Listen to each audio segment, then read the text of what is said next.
Well, good morning, everyone. Today we're discussing some example American myths. Very often this idea of the American or the cultural myth is a very abstract idea. But today we're going to go through some of the specific points that were in a Guardian magazine article back in 2017. It was laid out like a short bio of the author of that article. Her name is Susie Hansen. And then we're going to discuss some solutions to overcoming these myths, because we all have some of them, just like the cousin, having a bias towards or against something. I'm going to start by sharing my screen so you can see what I'm covering. All right. So the Guardian article, it starts with the story of Susie Hansen. As I mentioned. She's the author of the article, and she recounts of her views when she moved, or how her views changed when she moved from New York City to Istanbul, Turkey. And this happened when she was a young woman. She talked about how the Americans at that time who traveled abroad had a certain swagger to them, a certain confidence or self-image that they were superior, and that our identities are linked to that view of how we view ourselves and our country. Next item I've got is, I thought that the article was interesting because she describes of the small town that she grew up in. It was religious, hardworking. It was composed of immigrants, mostly white, and they had in their schools at that time very little study of world maps in school. So that's where one of the myths began, is that people in the USA were free, or were viewed as free. They didn't know much about the rest of the world, but in her young mind, she remembers thinking that other countries didn't have freedoms like that. And looking back on that time, she realizes that she couldn't even define what freedom was. In other words, when you think about it, especially when you're a young person, you may not know what that freedom consists of. She also, as a young woman, thought of the traditional values of how she's supposed to present herself to society. And at that time, she recalls that she was supposed to be nice and good. Those are the two words or phrases that she used. Now, in contrast to that, she went to college, and then she was called by someone else. She was called white trash, and this disturbed her very much because it was a term that she thought only applied to other groups. It just fed into her identity. I'm going to scroll up here. The next bullet is about early myths.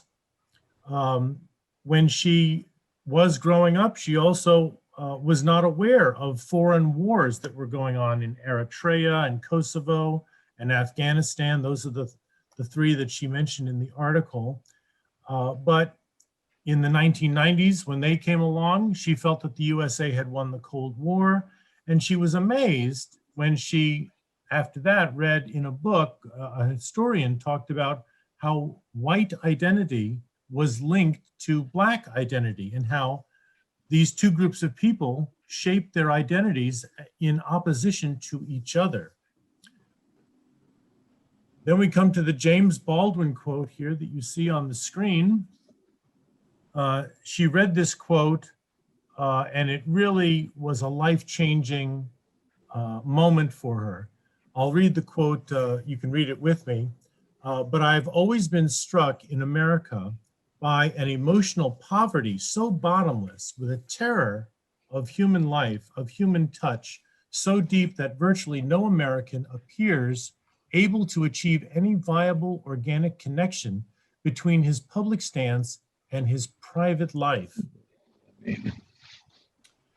Now we come to near the end of the article, this little progression of ideas that they didn't state it this way in the article, but this is how I perceive it, is her identity in the beginning was shaped by her religion, her education, her dreams, in brief, her myths. And this lack of understanding led to the formation of her identity. This in turn led to innocence, a feeling of innocence.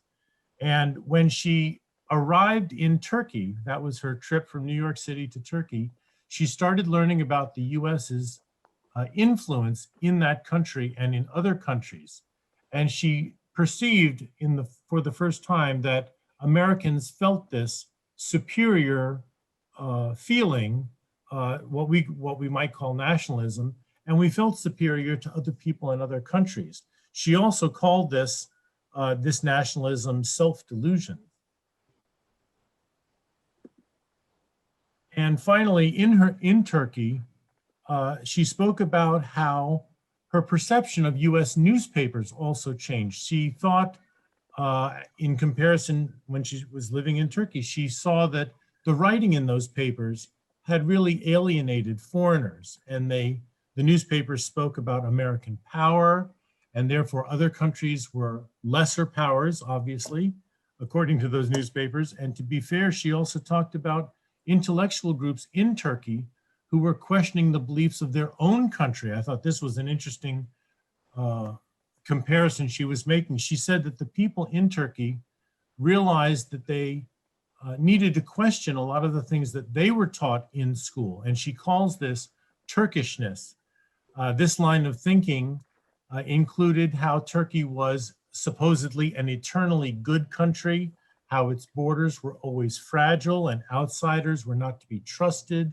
They were aggressive. She compared this to how in the USA we often talk of being the greatest, but we don't question how that might happen.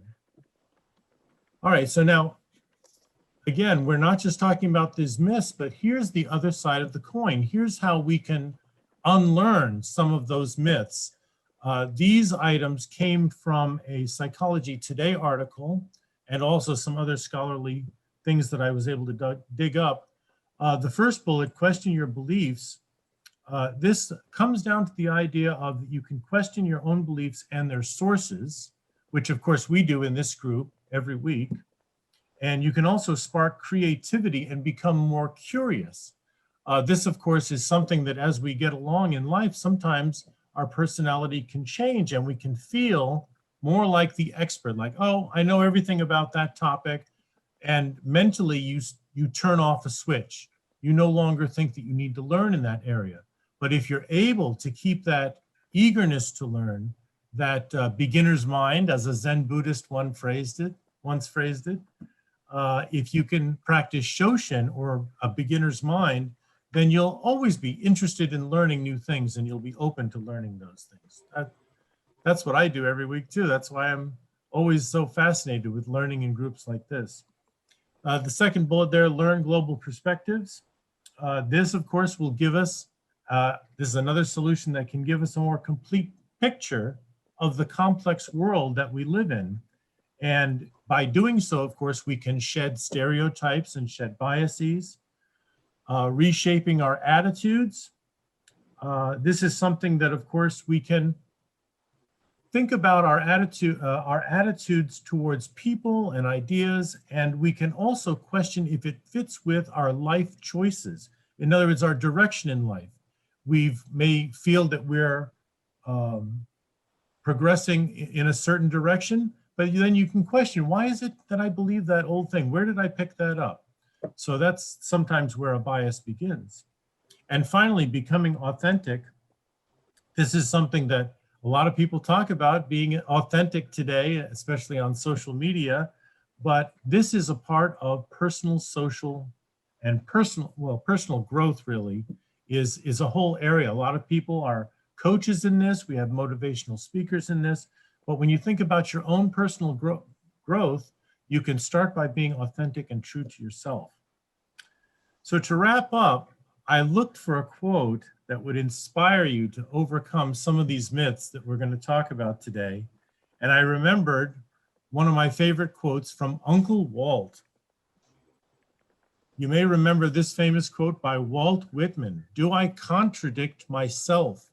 Very well then, I contradict myself. I am large. I contain multitudes. Well, for those of you who read Song of Myself, that comes from, I think it's section 50 or 51. And for me, I think Whitman is reassuring us. He's telling us that we may have different ideas, we may make a mistake now and then, but that's okay. It's okay to make those mistakes and don't feel bad about them. It's therefore better to correct yourself or to contradict yourself, whichever you might feel at the moment. And what you're really doing is you're discovering yourself. You're discovering more about the world too. So with a great writing like this on the screen, I certainly would consider this quote as an important part of the American Transcendentalist movement, which we've talked about before. I think that this Song of Myself was considered one of the great poems of the 19th century, but consider it today. What could Whitman tell us today? How could he help us reveal these myths and hidden biases? Thanks for watching this video. Subscribe to this channel to hear about new videos. Follow us on social media for more info. Visit StoicDan.com.